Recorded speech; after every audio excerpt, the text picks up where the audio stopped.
What's up, guys? Welcome to Daily Dose of Reddit. This is your host, Zach, and today's subreddit is r/ProRevenge. This story's called The Epic of Not So Sexy Librarian. I got a job at the local library in the summer of 2015 to 2016. Strap in, kids, because in order for you all to understand the true artistry of my revenge, this is gonna be a long, delicious ride. That's what she said. At this time, I was a poor undergrad student who had just gotten out of an abusive relationship and was riddled with anxiety. In my new living situation, I had to earn some more money than I was making as a tutor in the college writing center, so I applied to work part-time as a shelver in the mornings before I would go to class. Now, I said local library, but it's actually a bit more complex. The library system I was working for was one of the best in its area of the United States. We had a dozen or so branches. The main branch of the library had a coffee shop, an indoor theater, and a sub-basement full of books, along with a suspiciously well-kept underground bunker full of important state documents. I worked at a branch, and it was considered one of the larger branches, the second largest in terms of collection,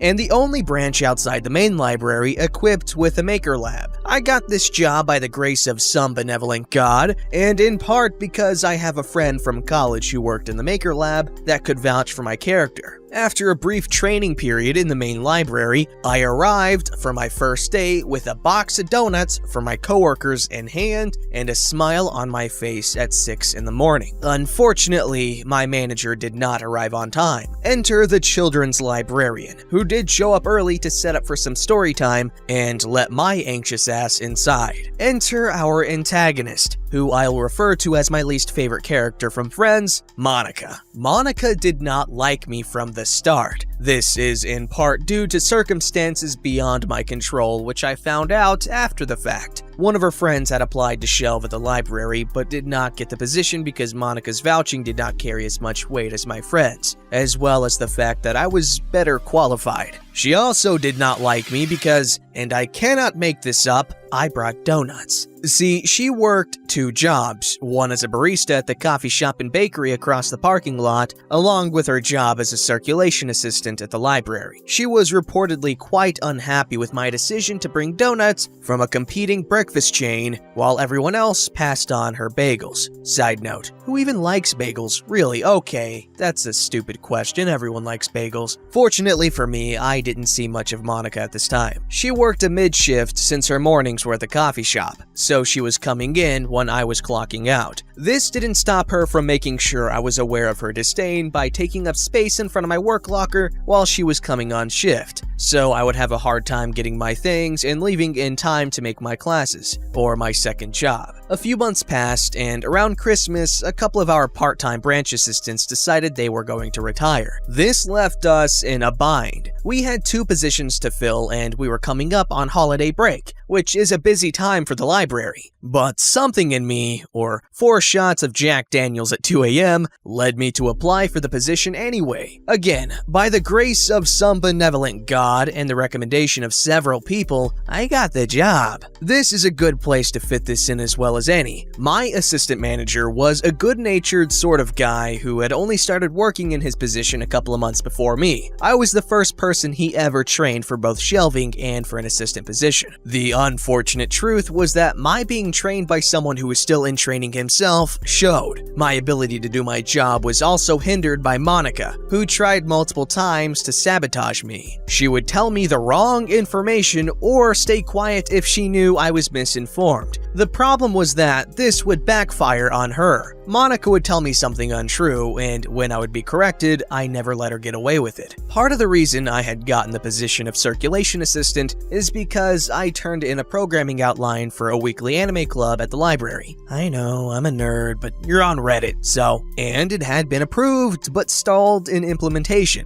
I was seen as a figure who could help revitalize our teen programming by our children's librarian, another blow to Monica, who was in charge of the current programming for teens, which amounted to nothing more than an after-school study hall. Again, we were the second largest library branch in our system. We were expected to do better, Encroaching on her teens was nothing short of war, even though I pointed out she had other responsibilities that were piling up around the library that stagnated when she was doing her glorified babysitting. I also got chosen for assignments that made me popular with the library staff. When other branches were short-staffed, our branch would be asked if we could send someone to help pick up the shift. I was given this task quite a bit in the winter for a rather stupid reason. I drove a Jeep, and so my four-wheel drive was ideal for driving unplowed roads. Monica, in comparison, took public transport, so her chances of getting chosen were slim to zero. This also meant I picked up more friends at the other branches. What can I say? I'm charismatic. It helped that I wasn't on my phone all the time, something Monica had been reprimanded for pretty regularly. I'm not talking a couple checks here and there throughout the hour. I'm talking every 5 minutes, texting, checking Twitter, Tumblr, Facebook, Vine, etc. She did it behind the desk, she did it in the back, she did it on the floor between the stacks, she did it checking in books, and part of the reason she loved watching the teens was because she could be on her phone, practically uninterrupted for an hour and a half. At one point, she lost her phone, used the library phone to call it, and then when that didn't work, got on her phone with her sister to activate her "Where's my phone" feature from home, which meant we were slammed up front while she walked her sister through the process. Now that you have the background information and your FedEx order of Chekhov's guns, here's how this bench got our assistant manager fired. I processed a library card wrong. There was a patron who came in and, through a series of wacky circumstances involving a former security action on him and a very generic-ass milquetoast name, I mixed up some library accounts, put a new card on the wrong account, and then had to start a new application with a new card. All told, I spent half an hour getting this guy a card, and then had to go on my break immediately because I was 20 minutes from leaving and I needed to get my 15 in before I left. In the rush, I left the dead library card on the counter. When I went back, it was gone. I panicked. I looked everywhere for it in the 10 minutes before I had to leave to go to class. I couldn't find it, and when I left, I was so consumed with anxiety about wondering where it went that I neglected to tell anyone what had happened. A big mistake. But anxiety is a hell of a drug. When I came into work a couple of days later, I found out through an email it had been discovered, slotted back in with the other new unassigned library cards. I knew for damn sure that of all the places I could have put it, it wouldn't have been there. I realized the person working at that computer when I had come back off my break was Monica. How does this translate to our assistant manager getting fired? Well, I had been the first and only assistant he had trained, since we hired our other assistant internally, and this was a capital BD, big deal. So my screw-up was a mark on his record as well as mine. It was around this point that I left the library. I was starting to get heat from my manager for some other unrelated issues involving mental health days, and I was promoted at the college writing center, making better pay. So I decided to cut my losses and leave. Apparently, they fired my assistant manager not long after, and he was forced to uproot his family, who had already moved so he could work at this job, and move to another state. Part of that was my screw-up, I'll admit to that, but the majority of it was because it looked like I had hidden the card after the fact. Fast forward to January 2017-2018, and take the safety off those guns. This is where we start getting wild. I'm scrolling through Twitter on my lunch break and a notification pops that someone has liked a chain of tweets from almost 4 months earlier. That's weird in and of itself, given I was very active on Twitter at this time, and those were buried by at least 500 more tweets. They were also about how I talked to someone who worked at the library, and they had left soon after I did, and I was venting about poor leadership. It was very off-brand for my Twitter. I checked out who liked them, and to my surprise, it was, of all people, Monica.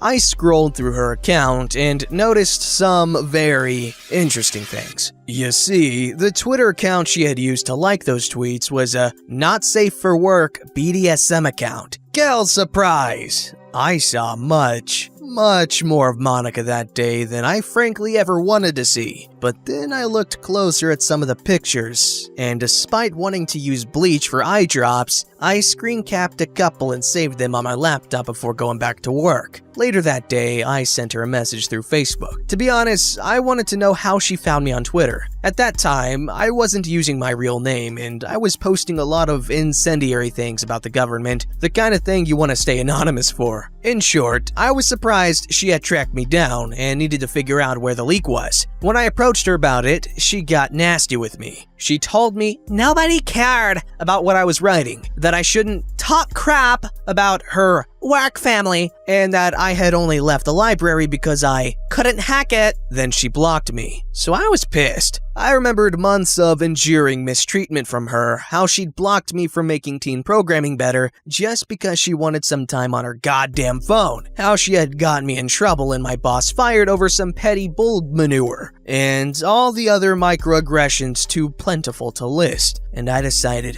alright, bench, it's on. I went back online after taking a breath, and she must have realized her mistake, because she had blocked me on Twitter and locked her account. That was fine by me because I had already gotten what I wanted. The pictures of her that I had saved, those were taken at the library. See, since we're a rather large branch, we have some pretty recognizable features in the library for anybody who's ever worked there, or even walked inside. She had taken some pictures of herself topless in the back cubicles. There was one picture of herself in her underwear in the stacks, evidenced by the carpeting pattern, and, most damning, a picture of her flashing her ass with the children's section windows in the background. I gathered all these pictures up, wrote an email as a concerned anonymous patron to the HR department from a burner email, sent it, and sat back and wait. The effects were pretty damn immediate and started toppling like dominoes. She was fired in a record 2 days, and my friend in the Maker Lab told me she was escorted from the building. None of the workers knew why, but word spread to the other branches because they had to bring people in to staff her position, which meant a rotating cast of faces coming in and wondering why she'd been fired so immediately. Usually, even in firing people, the library would give them 2 weeks so the position could be filled. Eventually, someone subbing in must have had a contact in HR, because that's when I started getting messages from literally everyone I ever worked with all at the same time, asking me, "Did you know Monica was making pornography in the library?" But remember that children's librarian who let me in on the first day and had recommended me for my promotion? And remember how Monica's other job was at the coffee shop across the parking lot? Well, after the incident with Monica and my assistant manager getting fired, that had a negative effect on my manager's record. So she was fired as well. As the librarian with the most seniority, the children's librarian was appointed interim manager.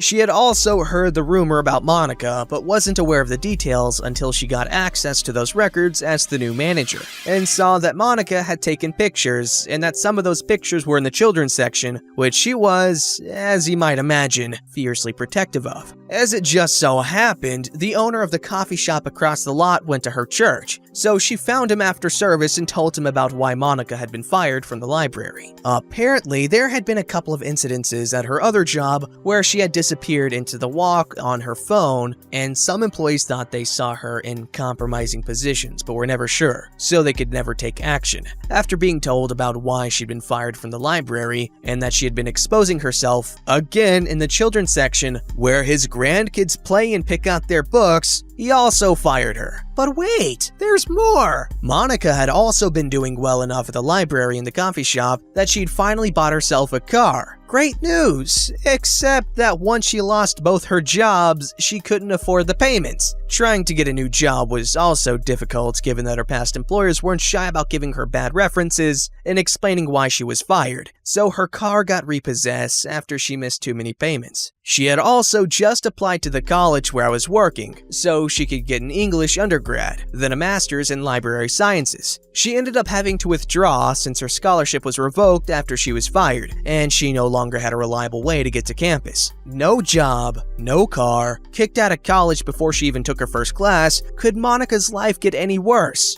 Oh, it could! Turns out her boyfriend wasn't aware of her taking these pictures and posting posting nudes of herself on the internet. When he found out from one of her former coworkers at the library why she'd been fired, turns out she had lied to him about it. The two of them broke up, and guess where she had been living? So she ended up having to move back with her mom, who I'm sure was really curious about why her daughter had been having such a streak of bad luck. Sorry, Monica. Looks like no one told you life was gonna be this way. OP here wrecked her life. Holy cow. Mamma mia. Holy guacamole. Other exclamation of surprise. I give that revenge the coveted rating of +Ultra. Don't forget to like, subscribe, and hit that bell to never miss an episode.